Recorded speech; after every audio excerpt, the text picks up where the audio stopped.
All right, this is a Microsoft Office Importer for Revit training webinar replacement video. And before I get into the program proper, I'll go over Microsoft Office Importer and what it does and give you some background on the program. So the program was originally developed in 1996 for MicroStation, that computer-aided design platform. And then in 2012, we created a version for Revit, or I'm sorry, for AutoCAD, and also Civil 3D, and also it runs in a number of the other AutoCAD application packages like AutoCAD Electrical. And then a little over 7 years ago, we created a version for Revit. Now, the name of the program, Microsoft Office Importer, kind of gives you a clue what it does. It gives you the ability to import Word and Excel files or portions of them into the different files for the different platforms that it works in. So in MicroStation, it's design files, AutoCAD, it's drawing files. And for Revit, it's into a Revit project. Now, the program's very easy to use. It's been around for almost 3 decades now, and I'll be going over all the details of that on how it works in Revit. And here we go. So when you install one or more Axiom products into Revit, you open up a project, and then you'll get this Axiom tab in your ribbon area. And these buttons in the upper left that I'm putting my cursor over are the program. So I'll go out to an Excel file. I'll start with a paste from Excel file or from an Excel file. I'm going to highlight or select what I want, do a copy, and I'll go back to Revit and I'll click this first button, which is Paste Clipboard. That causes the program to analyze the information, turns it into Revit objects. More on that in a moment. And then with a click of a mouse, it pastes the information. When I zoom in, there you see the pasted data. Now, maybe wondering, what is this thing that I just pasted into Revit? Well, if you go to the settings, under the pasting category, this option where it says paste Excel files as, this applies only to pasting Excel into a sheet, by the way. The default is to paste the information as a schedule. It's a standalone schedule. It's not linked to any of the project data. The other option that you have for pasting Excel into a sheet is as a detail group with text, notes, and lines. Now, outside of a sheet, or I should say in other areas other than a sheet, like drafting views, legends, all the different plans, we can paste Excel into those areas too. And when we do, Excel will always be a detail group. Now, for Word files, no matter where we paste them into a sheet or the other areas I just mentioned, it's always going to be a detail group. So no matter what we paste or where into the Revit project, either from Word or Excel, it's going to be Revit objects of some sort. And because of that, if after I do a paste with Microsoft Office Importer, or more than one, if I give the project to anyone, and if I do not give them the source file that the pasted data came from, or if I don't give them access to it, and if they don't have Microsoft Office Importer, none of that matters because the pasted information is just Revit objects. So anywhere the project goes, they'll be able to see the pasted information when they open the project, and they won't get any odd link errors or anything like that if they don't have the source file or access to it, or they don't have Microsoft Office Importer. None of that matters. But for you, if you have Microsoft Office Importer, you can do some things with the paste like this. So I'm going to click this button, which is Edit Source. When I do so, it finds the source file for the paste, and it opens it in its application, and it highlights the exact pasted area, so I don't have to go looking around for it. From here, I'll make a couple of obvious changes. I'll change the color of this text at the top.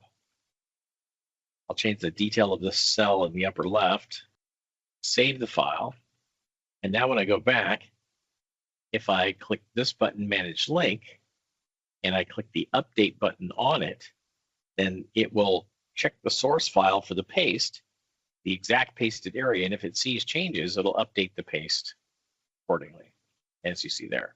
That's the basic operation. You paste data from Word or Excel, and it has a link back to the source file where you can then update the paste based on changes made in the source file. Now, this dialog box, which we call the Manage Link dialog box, notice at the top it's got use file path to find source document. And notice that's a selection box. So that option will appear when you're pasting from a Word or Excel file that's stored on a local hard drive or a network drive, either way. And when you do that, the select button, if for some reason this file name is changed or if it's moved on disk, you click that select button and that allows you to navigate out, select the file, and then it will reset the link to the file. In addition to that, you'll notice when I click on the selection box, and this is something that we added last year too, it says use internet URL to find source document.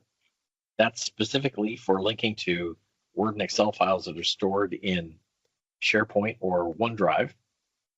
The next option that you see is use BIM 360 link to find the source document. That's for Word or Excel files that are stored in BIM 360 or Autodesk Docs. And in addition, you see the last one, which is use ProjectWise link to find source document. ProjectWise is a cloud collaboration and document management and project management platform. It's put together by the Bentleys, the makers of MicroStation. So you can link to Word and Excel files that are stored in that platform as well. And I'll show you more about linking to a Word or Excel file that's stored in one of those platforms here in a little while. Now, also in this dialog box below that, you'll see this checkbox where it says update automatically when project opens. The default for that with the Revit version is when you open a project, the program, Microsoft Office Importer, will look at all the pasted areas and then compare those to the matching section in the source files that the pasted data came from. And if it finds changes were made in the source file that the paste does not, that one or more of the pastes do not reflect, then it will prompt you, and the prompt will be like a message box, and it'll have some wording like, I found paste that could be updated. Would you like to update the paste, yes or no? If you click yes, all the pastes that need to be updated will be updated. If you click no, it'll leave them alone, and then if you need to later, you can manually update them one at a time using this update button, like I showed you before. Or you can update multiple pastes at a time through another dialog box, which I'll show you in a little while.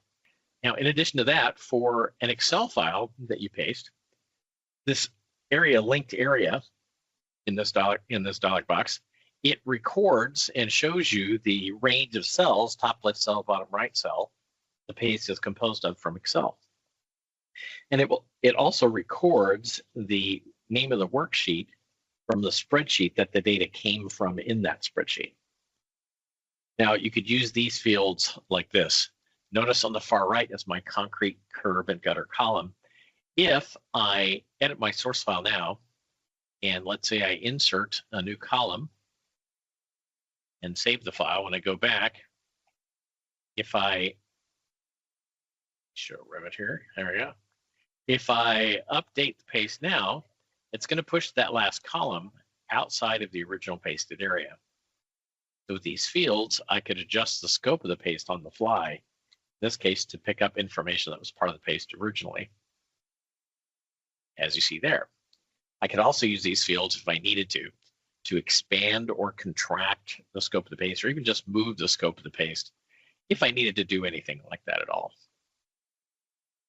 All right, that's the basics of pasting Excel into a Revit project, in a sheet in particular. I'm going to go to another sheet, and this time I'm going to paste from my Word file. Now this Word file, I'm going to paste from this section because this section was specifically set up to show how closely we can reproduce the format of things that you would find in a Word file. So this section has bold, italic, and underlined text, different fonts, numbered paragraphs, indented paragraphs, a bulleted paragraph, lettered paragraphs, and also some table information, and superscript and subscript text. So we'll highlight all that, copy it, go back and I'll click Paste Clipboard, click once. Now when I click Finish, it's going to open up a message box.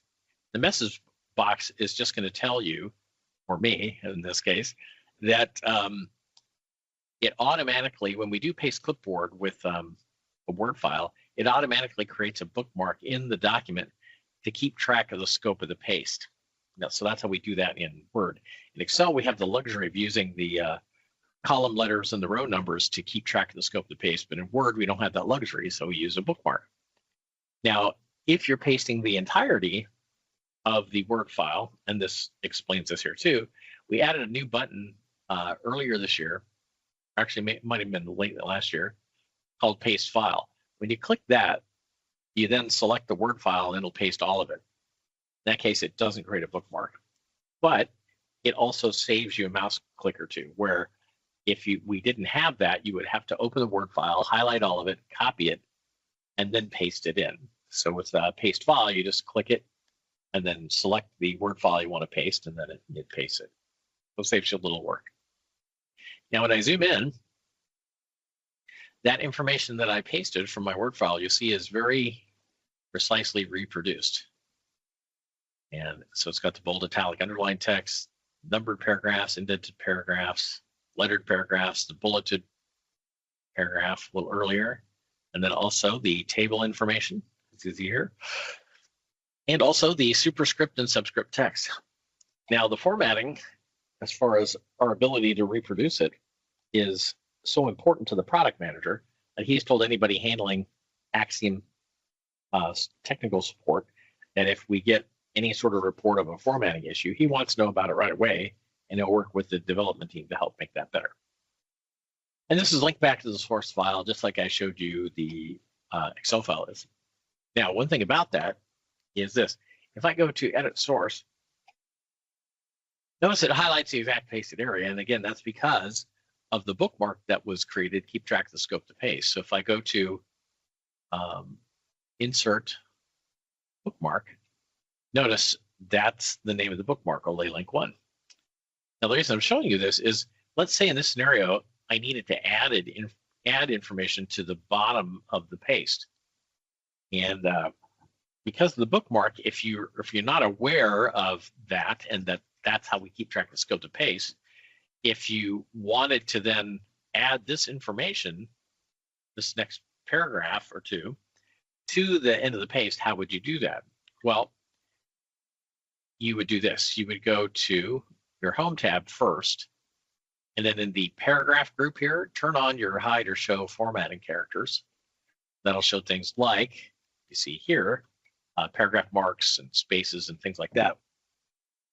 So when I go back to insert bookmark, and I double click on the bookmark, notice at the bottom of the paste, that paste includes the last character, which is this paragraph mark. That's important because if I wanted to add this data to the end of the paste, then what I'm going to have to do is this, put my cursor in front of that last paragraph mark. And the way I do it is I press enter once and then enter again, then end up with 2 null paragraphs. Then I'm going to grab this data, cut it, paste it in, and then I'll delete the last 2 null paragraphs and save the file. Now when I go back to insert bookmark and I check the scope of the bookmark, it should not only have that additional data I added, but also the last paragraph mark for that area too. This last paragraph mark, from what I've found in different testing, if the scope of the bookmark doesn't include that, then when you try to update the paste, it will sometimes, not always, update the paste. So to make sure that it does is you just want to make sure that the scope of the paste includes that last paragraph mark. And now with it including that, if I go back to Revit and I go to Manage Link, say Update, you'll see then it found that additional data that I added to the bottom of the bookmark. So that's something that you need to care for if the paste that you've got that you want to add information to, and this would also be the case for the top of the paste or the bottom of the paste, either way, where you're not pasting the entire file, is you have to make sure that whatever information you want added to the scope of the paste, that it's included within the scope of that bookmark. That's all. All right, so that's the basics of pasting Word and Excel. Now we'll go to a new sheet here. And I'm going to go into the settings. I'm going to show you a major feature of the program. Under settings, if you go to pasting, Notice at the top it says split paste into columns. That's on by default. And for Excel, it gives me access to this next option, which is to repeat Excel header of so many rows over the top of each column that's split off. Now, this is just the first number of rows in the file. So when I go back to Excel, my sample file here, the first number of rows in the file that we could say are header information are these first 5. So I'm going to go back and click in this field and update it to say 5, and then I'm going to turn this option off because I can apply it on the fly. I'll show you what I mean. So now I'm going to grab all of my Excel file by clicking this upper left-hand corner, right-click, do a copy. This is going to be about 4.5 pages, letter size, and I'm going to click the paste button. Takes a little longer to analyze, turn into Revit objects, just because there's more information. And now I'll click once in the upper left, and I'm going to split the paste with this button on the secondary dialog box. And it gives me a representation of where the columns are going to fall. If I move up or down, it'll adjust the height. If I move left or right, it'll adjust the space between the columns. And then with a second mouse click, it pastes the information, and then I can tell it on the fly, repeat the Excel header of so many rows over the top of each column that's split off, which just happens to be 1 in this case. So click redraw, it copies the header information over. Click finish, and when I zoom in, there's the paste. So that's splitting paste into columns, and then for Excel, copying the header information over every column that's split off. Now I'm going to show you in a little while how to split a word paste into columns, but I'm going to save that because I want to show you some other things first, and I'm also going to use splitting a word paste into columns to also help me demonstrate another major feature of the program, which is not obvious from the program interface. And when I get to it, you'll see what I mean. So now I've got a number of pastes here. I'm going to go to this button, which is list of links, and when I click it, this opens a dialog box which lists all the Microsoft Office importer pastes in the project. If I double click on a line, it takes me to the paste, fits it in the view, so I don't have to go looking around for it. Under details, if it says only link anything, it's a word paste always. If it says anything else, it's going to be the sheet name followed by the range of cells that the paste is composed of from Excel. Notice the last one is sheet 1, and it's all cells. Then under status, it's going to say either the paste is up to date, or in the case of these 3, it tells you that the source file for the paste is open in its application. And the other things that you'll see are unknown and out of date, which I'll show you more on those in a second. In the meantime, I'm going to go back to my Word and Excel file. I'm going to make a slight change to each one, then save the file. There's Word and then Excel here. Save that, close it. Now I'll close this and I'll reopen it. Notice now these 3 pastes are out of date. If you see that in this dialog box, you can use your Shift or Control key on your keyboard, then your left mouse button to select the ones you want, and then click this Update button, and this allows you to update multiple pastes at a time manually. So the Manage Link dialog box that I showed you earlier only gives you the ability to update 1 paste at a time. This gives you multiple pastes at a time, as you see there. Now, in addition to what I've showed you so far in this dialog box, Fit and View does the same as double-clicking on a line. It fits paste in the view. You can open the Manage dialog box from here. You can edit the source file from here. Open location. If the file is stored on a local file system, like a network drive or a local hard drive, it'll open File Explorer to that location. If the file is stored in SharePoint, OneDrive, BIM 360, Autodesk Docs, or ProjectWise, then it'll open that location where it's stored in that platform, as long as you have the credentials to access that area where that file is stored on that platform. Check status, I'll get back to. Update, I already went over. And delete, I'm going to do that just to set things up for the next thing I want to show you here. All right. So I told you we could link to files that are stored in one of the cloud collaboration platforms like BIM 360, Autodesk Docs, SharePoint, OneDrive, and ProjectWise. So I'm going to show you that. I'm going to open up a test platform. I'm the director of certification here, so I have a bunch of different test sites for different things. And I happen to have a SharePoint test site. And now that I'm here, I'm going to open up this Excel spreadsheet. When you do this by yourself, if you haven't done any setup, the way Microsoft has things set up is if you try to open a Word or Excel file that's stored in like SharePoint, OneDrive, or the other platforms I mentioned, then the Microsoft Office products try to open that file, Word or Excel, in the web-based application, but that's not what you want. You want the desktop application. So what happens is when it opens in the web-based application, on the right side, just a little bit past halfway, you're going to see an editing menu. When you click that, at the bottom, it'll say Open in Desktop App. That's what you want. So when you click that, it'll open the file in the desktop app, and then you can paste from it like you could, like I was showing you earlier. So me, I did some setup to where it saves me a mouse click or two, where after I click on the file, I just click Open in Excel or Word, that's the case maybe, and it'll open in that platform. So now that I've got this open in the desktop application, I highlight what I want, just like I did before, do a copy. Go back and I click Paste, Clipboard, click once, finish, and I'm going to zoom in. And now I'm going to go back to my Excel file. I'm going to make some changes here. Obvious changes. Change the color of that text. Change the detail in the cell. Save the file and close it.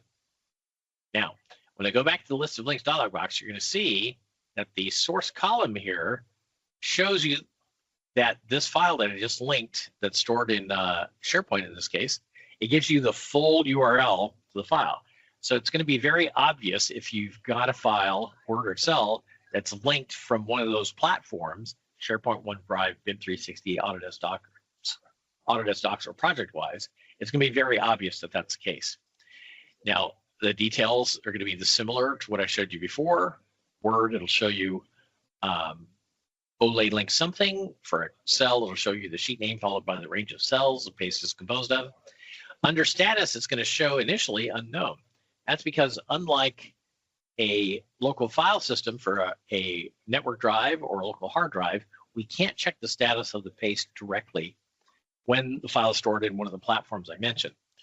That's why it says unknown, and that's what this check status button is for. As long as you have the credentials for that file stored in that location here, then when you click check status, it'll go out, it'll check the source file, it'll compare the exact pasted area to the paste that I'm working with, and it will then tell me if the paste is up to date or not. In this case, it's not. So if that's the case, I then click update. And just like I worked with the file on a local file system, it'll then update the paste, as you see there. And that's how you work with files that are stored in one of those cloud collaboration and document management platforms that I mentioned. All right, so I'm going to delete that paste now. And I'm going to go back to a new sheet. Now I'm going to show you a major feature of the program that I'm going to use splitting a word paste into columns to help me demonstrate. So now I'm going to go back to disk here, and I'm going to open up my sample Word file. And I'm going to grab all of it. This is about 4 pages, 4 letter size pages, 8.5 by 11. And I'll paste that information. Now I'm going to split it into columns, and when I do that, I'm going to leave the columns kind of short, so I end up with 2 columns split off to the right here. Now, the reason I did that is this. About 6 years ago this month, actually, I showed Microsoft Office Importer for Revit to someone who was interested in the program. And when I showed him splitting a word paste into columns in particular, he liked it a lot. And then he told me this information. He said that he has a client that when he puts together Revit projects for this client, the client gives him a Word file that has 128 pages of specifications that the client requires that he make that Word file, all 128 pages, part of the sheets for the projects that he does for that client. So when I showed him this, he said, he liked it, and what he would like to do is this: paste all of that Word file, all 128 pages of it, into one sheet, splitting that paste into columns.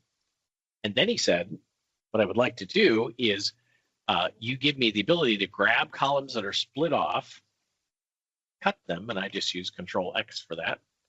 Then he said, I'd like to go to a new sheet and paste those columns in. And he said, when I do so, I want those columns to still be part of the same paste, so that later, if that client gives me a Word file for the specifications that's updated, I can then update the paste using that file, and it will update the columns, even though they're as part of that same paste, even though they're split off onto other sheets. So we did that. We modified the program to accommodate that. So that works for both Word and Excel, and it works in the same types of areas, or all the areas, I should say, that we can paste into in a sheet or in a project. So we can go sheet to sheet, drafting view to drafting view, legend to legend, plan to plan when it comes to cutting and pasting the different columns. We can't cross views or areas. In other words, you couldn't go sheet to drafting view, that sort of thing. And again, that works for both Word and Excel in the different areas that we can paste into. Now, in addition to that, last year, when I go back to the original sheet here, we added this capability. If I'm in a view where we split a paste into columns, and I go to Axiom tab, and then open up the Manage Link dialog box, notice now there's a new button here, Resize Column. This will only appear when you go to the Manage Link dialog box and you're in a view where there's a paste that we've split into columns. Now, let's say in this scenario, under columns 2 and 3, I've linked in some line work from the drafting view or something like that. And that means column 1 here, it has this big white area underneath it that I want to fill in. So click Resize Column. I'll click the column I want to resize. It automatically grabs the bottom of it. I don't even have a hold of my mouse right now. And then I'm going to pull it down where I want it, click, and then click Apply. And then this causes the program to grab information from the rest of the paste to fill that in. And then when I click Close, and then go to the second sheet, notice the last column that was there is no longer needed because of what it grabbed from the rest of the paste to fill in that first column. So there you go. That's Resize Columns. And again, that works for both Word and Excel. All right, so that's all of the major features of the program proper, except for Insert PDF, which I'll get into in a second. So now I'm going to go into the settings to wrap this up. So when you go to settings, first thing I want to point out is, see it says at the title, in the title bar, Microsoft Office Importer Settings, it's got a little dash. And then what follows after that is the name of the currently loaded settings file. The reason I'm showing you this is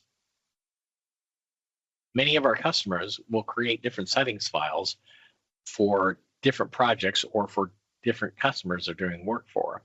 And the way they'll do that is they'll go File, Save Settings As. They'll give it a name like a project name or customer name, something like that. And after they save it, they'll change the settings as necessary for the work that they're going to do for that customer, for that project. And then they'll go File, Save Settings. Then later, when they're going to do work for a particular customer or for a particular project, they'll go File, Load Settings, and they'll load whatever settings file is appropriate for the work they're doing. All right, so text. By default, we use the same fonts as the source document, and that gives you the most exact match of the formatting that you're going to find in Word or Excel when you paste it into Revit. And you can also use a default font. Any font that's available to you in Revit, which are Windows TrueType fonts, you could use as a default font. If you do use a default font, we highly recommend that you use that same font exclusively in Word or Excel. The reason for that is that will then help make it so that you won't run into font mapping issues where it's trying to map from one font in Word or Excel to a default font that you're pasting in with Microsoft Office Importer and Revit. Now, in addition to that, below you'll see import colored text. This is an option we used last year. Now, Revit is optimized where you have a paragraph that's all one color, But if there's different colors of text in one paragraph, Revit is not optimized for that. So what we did is we added a speed up option that looks at the color of the first word of each paragraph, and it just makes that paragraph all that one same color. But if that's not what you want, then turn that option off and know when you paste that it'll just take a little bit longer for that information to paste in. Similar, below that, you'll see there's a speed up option for left aligning justified text. Now, Revit is optimized for text that is left aligned or justified, but not for text from Word or Excel that is centered, force justified, or right aligned or justified.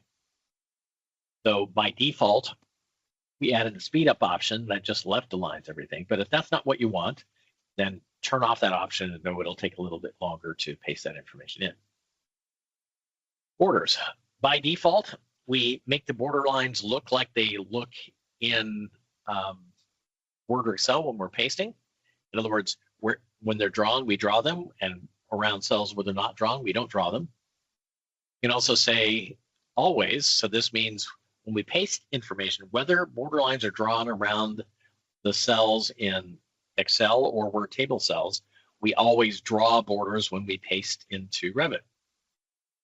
And lastly, you've got never. That means give me the text-based information. I don't want to see any of the border lines at all.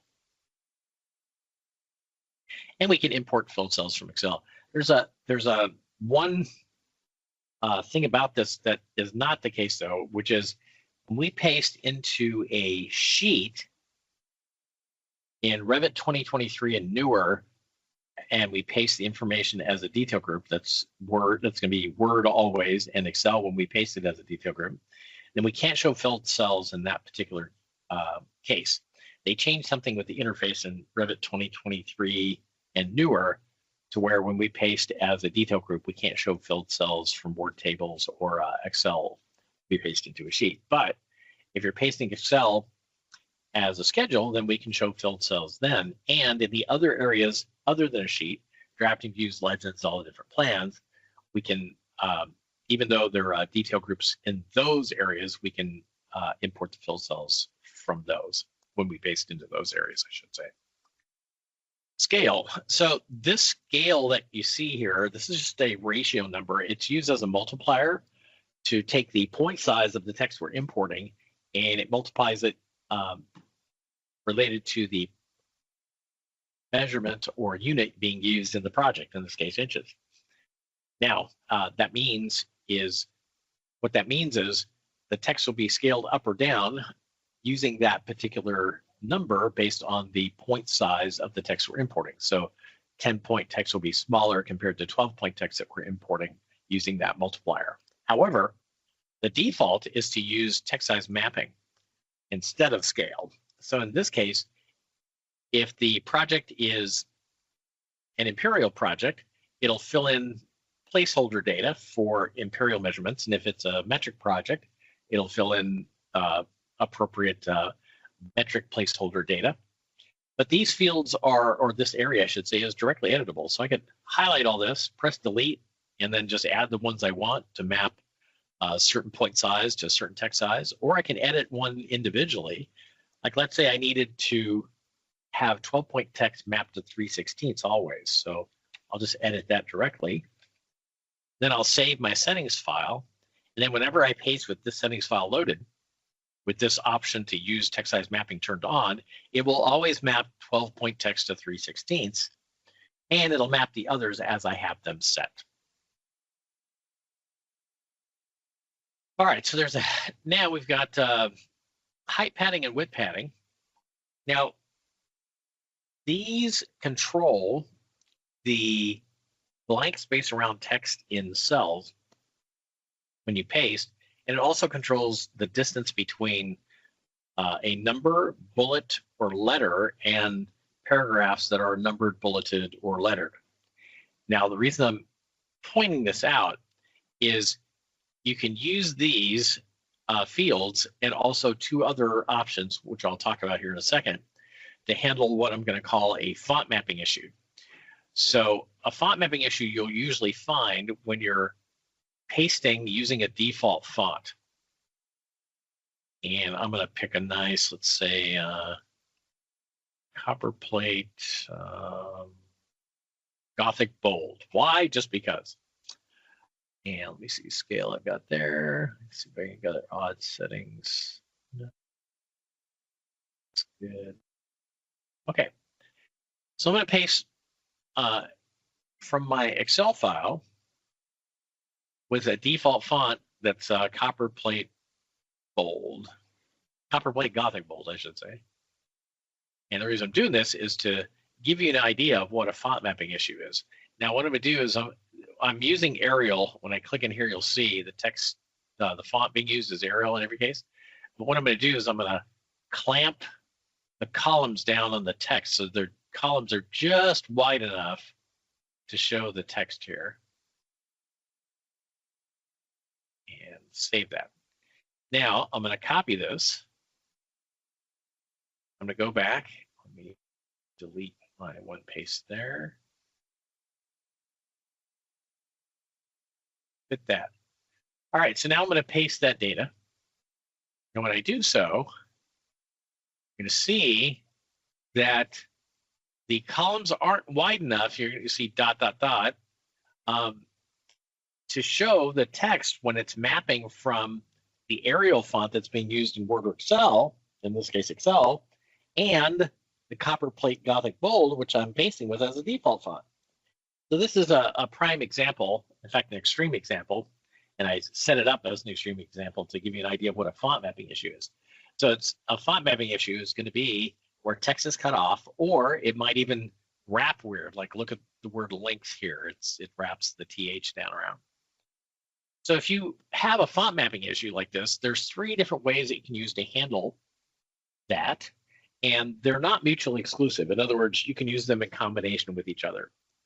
So the first one is what I mentioned a while ago, which is when you're pasting with the default font to use that font exclusively in Word or Excel. That'll help mitigate a font mapping issue.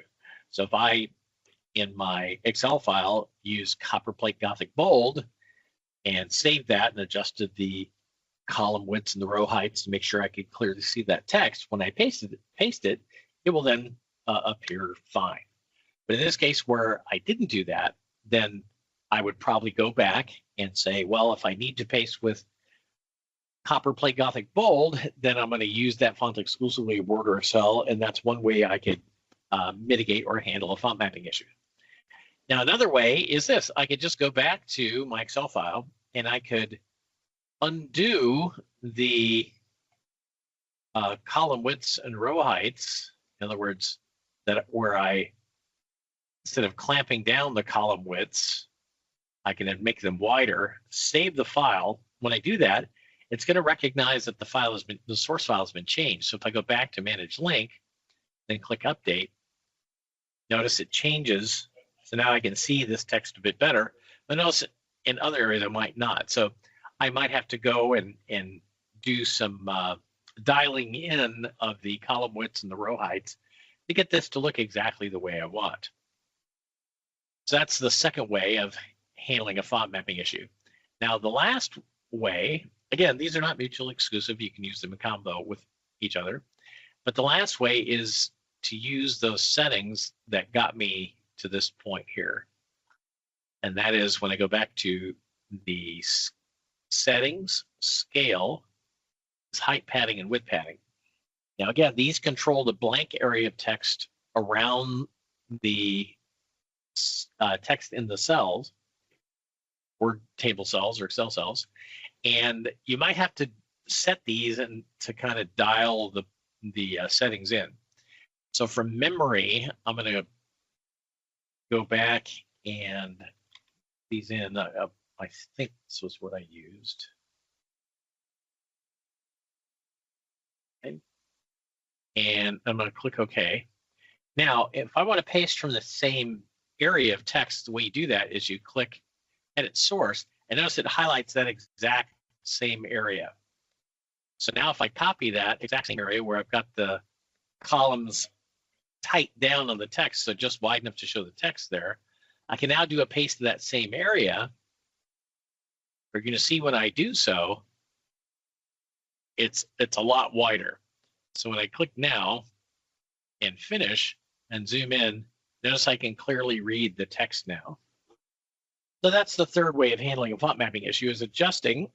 When I go back to the settings, scale, the height padding and width padding settings, and then do a paste. And again, I might have to dial in these settings to get the paste to look exactly the way I want, but that's the last way of handling a font mapping issue. And in summary, handling font mapping issue, you can do it one of three ways. Using the font that you're pasting with as a default font, using that exclusively in your Word or Excel file. 2, you can adjust the column widths and row heights, save the file, and then update the paste. And check it that way. You might have to dial that in too a bit. And then lastly, use this height padding, width padding, these settings. Again, when you set these, you might have to dial in that setting a bit, do a test paste, adjust it, do another test paste until you got it to look the way you want. All right, so that's handling a font mapping issue. Now we're going to finish off the rest of the settings here. In fact, let me delete these pastes because I might have to do another paste just to show another thing here in a little bit. And we're almost done, by the way. So that was scale, pasting. So this is where you split paste into columns and you repeat the Excel header of so many rows. And in fact, there is a paste I have to do, which is to show this, which is start a new column after a page break. So people told us, and this is something we added last year too, by the way. So people told us they wanted the ability to break a column exactly or precisely where they want to. So what you do is you turn that option on. Let me go back, make sure I've got nothing else odd as far as a setting here. Okay, good. Save. So the way that works in Word is this. So let's say I wanted to break the first column right at the end of this paragraph. So the way you do that is you turn the setting on that I showed you in the settings, and then come to this paragraph that comes after the paragraph where you want to break the first column at, or a column at. Put your cursor in front of the next paragraph, right click, go to paragraph, then go to line and page breaks, and then say page break before, click OK. That pushes that paragraph to the top of the next page, and then save your file. Now when I grab all of this, again, this is about 4 pages of data, and I go back to my sheet here. When I click paste clipboard, and then split the paste here, notice that first column with the squiggly line at the bottom, that's broken exactly where I put that page break. And the other columns I can adjust by moving up or down, but that one, even though I'm moving up and down the other columns, that one stays exactly there. And you could then insert other page breaks as necessary to break them at precise points too. And it works the same way for Excel, except the way you insert page breaks for Excel is you go to the row you want to break it, and if you're copying the header information over the top of each column that's split off, you're going to have to add that to your calculations. But then you go to page layout, breaks, and then insert page break. Then when you're laying it out, it's going to be the same thing, where the paragraph or the column that's broken, it'll break, or it'll show you that squiggly line as you're laying it out, or squiggly lines if you've got more than one broken that way. All right, so there's that. And PDF. Now, this is for the settings for the resolution and the type of PDF reference, link, or import that you want to have set as a default. Now, when you use the tool, or the reason we added the tool that's connected to those settings is this. People told us that they like the ability with the tool that Revit has given them, I think since 2020 and then 2021, to insert PDFs, but it only works 1 page at a time. And they said, it'd be really beneficial if we could do it more than 1 page at a time, where it's a multi-page PDF. So we said, we agree. So now you click Insert PDF, and I'm going to grab a 4-page PDF right here. Notice the dialog box tells you pages 1 through 4, and if it was like 30 pages, you could go 1 through 4, 8, 11 through 19. That'll only grab those, for example. And you can set on the fly the DPI that you want those pages to paste at. Scale 1 here is related to the unit. So 1, in this case, the units in my project is inches, so 1 equals 1 inch. And you could, you could make that number bigger or smaller to scale what you're going to paste for the PDF pages up or down that way. Or you can scale them up or down using 2 mouse clicks. And then you can link or import just like you could with the Revit's own tool. So I'm going to go ahead and click link. And then I'll click here to pick the origin point and then scale to PDF. So I'll click there. And then notice now it's looking for another mouse click to scale up or down. Click again. Depending on your resolution and the oomph of your system, it'll take longer or shorter. And finish. And so now I've got all 4 pages of that 4-page PDF. Now the good thing about this is in the background, that interface that that I showed you when I went to link these is really just a different interface on Revit's own tool. So in the background, we really used Revit's own tool to be able to, through the interface we gave you, insert or link or import, I should say, any number of pages from a multi-page PDF. But since we used Revit's own tool, in actual fact, after you pasted the data like that, whether it's linking or embedding the PDF files, you go to manage links, set this to PDF, then all the pages that I just linked in this case, or if I did an import, you can manage just like you used Revit's own tool, which in the background you really did. All right, so there's that. And then we have linking. So by default, we create a link back to the original document. And we set it to update automatically when the project opens. Again, for Revit, that prompts you when you open up the project. And if it finds pastes that need to be updated, it'll say, hey, I found pastes to be updated. Would you like to do so? Update them, yes or no. You click yes, all the pastes need to be updated. And if you want to do a paste where you don't need the information linked back to the source file at all, in other words, you want to use the program just to make the information look nice when you paste it in, but there's no requirement, or there might be no workflow requirement necessary for you to link back to the original document, then you can just turn this option off. You can still use every other setting and option in the program. You could use a default font. You could scale the text up or down, or different ways, like I showed you. You could split the paste into columns, that sort of thing. It's just that paste after you paste that data in will not be linked back to the source file. Then when you're ready to use the program as it was designed, go File, Load Settings, and reload your settings file or reset that option. Updating. So the default again for Revit is it prompts you when you open up a project for any pastes that need to be updated and asks you if you want to update them, yes or no. The first option is it will update pastes automatically without asking. That's the default for the other platforms for this program, not Revit. In other words, MicroStation, AutoCAD, Civil 3D, that sort of thing, where as soon as you open any one of those files, the paste will update without any intervention from you. But Revit users wanted more control over that, so we changed that option for the default for Revit users to the second one. But anybody can use any one of these options. Experimental. We added this last year too. People told us they wanted the ability to import auto shapes from Excel. Now, auto shapes are things like conditional circles, where a unfilled circle, it means one thing, a half filled means another, full filled circle means something else.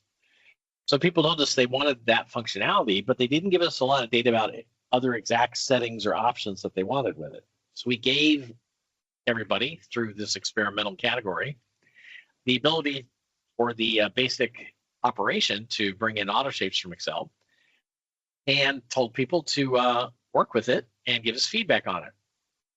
So we asked them to send us an email and also give us sample files on things that they'd like to see as far as options, settings, things like that, or maybe some auto shapes are not well supported compared to others, that sort of thing.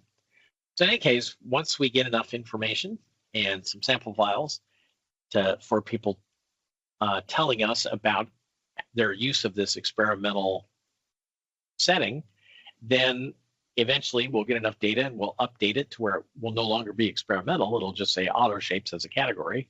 And there might be more options and settings related to being able to import those from Excel. Now, lastly, for the program proper is this match button. So that match button is for if you see a paste from Microsoft Office Importer that you like the look of and you want to do another paste that looks like it, then click match and then click once on the paste that you want to match the settings of and then click again to confirm that. And then it will set the settings so that the next paste you do will look like that paste. In other words, it's just a look like.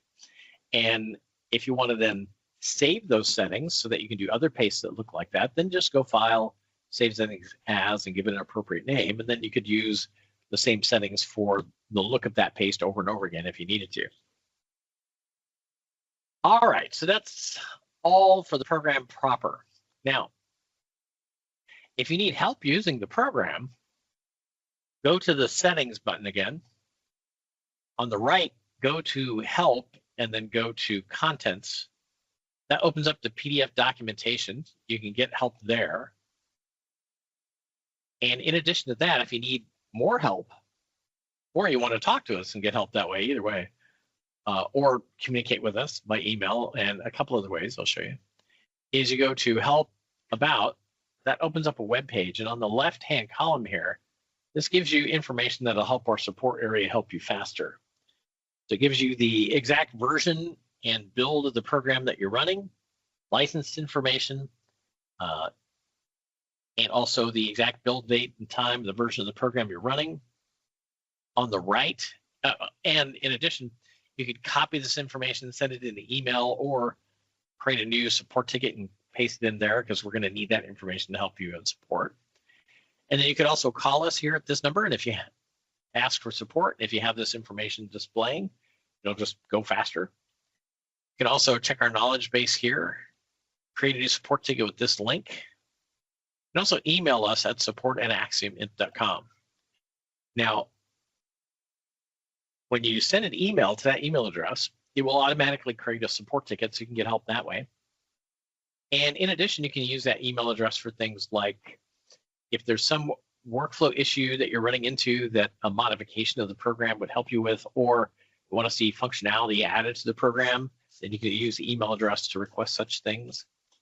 You can also use the email address for helping with some other workflow issue you're running into, like if you're running into some other issue, you want to see if we already have a program, or you'd like to request that we look at developing a program that would help with whatever that other workflow issue might be, then you could use the email address for things like that. We also do custom programming in the areas of Revit, MicroStation, AutoCAD, Civil 3D, and also in the information technology area. Our strong points in IT are data migration and bulk editing many different file types, upwards of millions of files at a time. We also do other areas in IT, but those are our strong points. So if you have something that custom programming you think might help you with, then send an email or to that email address, or call us at the number that you see there and ask for a consultation.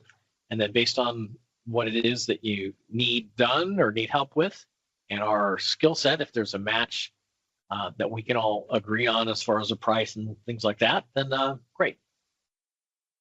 So that's all I have for you. Thank you very much for your time. Again, this was a replacement video due to a video issue I ran into in the training webinar that I gave last week or so on this program. But I've covered everything and then some that I originally covered in that. But again, there was a problem with the video.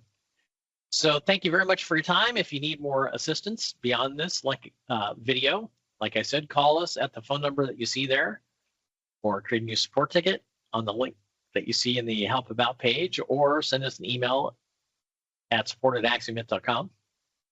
And we'd be very happy to help you if you need it. Thanks very much. With that, I'll let you go.